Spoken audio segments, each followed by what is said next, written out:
Ar kada susimąstei, kodėl taip sudėtinga pasiekti trokštamą tikslą? Kiekvienam turbūt yra tekę. Priežasčių gali būti įvairiausių, bet dažniausiai pasitaikančios yra šios 3. Pirmoji.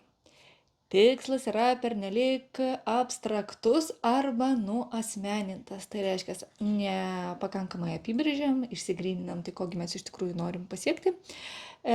Arba tikslas yra toks bendrinis, kad tiktų praktiškai visiems, mes prarandam suvokimą, kodėlgi aš siekiu to tikslo.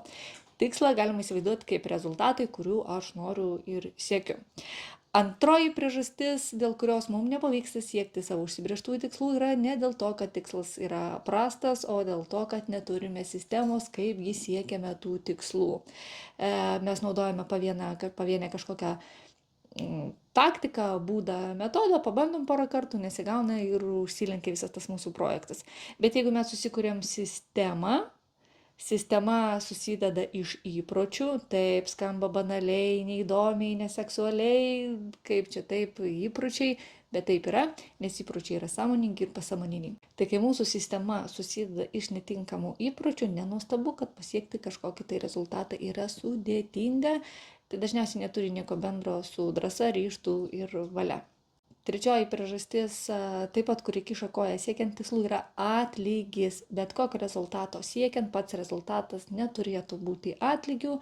Atlygių turėtų būti kažkas, gali būti mažo, gali būti didelio, kas mus motyvuotų, inspiruotų, skatintų, būtų paskata siekti to rezultato. Nes pažiūrėkit, labai dažnai pasiekėm kažkokį rezultatą, pasižiūrim ir, o kas toliau? Mes turim apibrėžti, išsigryninti, koks atlygis būtų maloni paskata man siekti to rezultato. Žmonės įdarbinę kūrybingumą tikrai gali sugalvoti N dalykų, kurie juos veža, skatina ir motyvuoja, svarbu tai pasidaryti. Tai stimuliuoja mūsų protą siekti to tikslo, siekti to rezultato, kurio mes norime. Na, pavyzdys. Kai tėvai pasako vaikui, kad jeigu mokysies ir baigsi, nežinau, ten mokslus šiais metais 10-ukais, 9-ukais, tai mes tau nupirksim naują kompiuterį.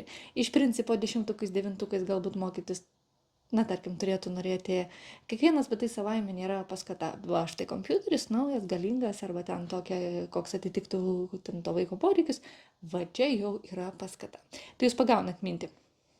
Tikslas, sistema, atlygis.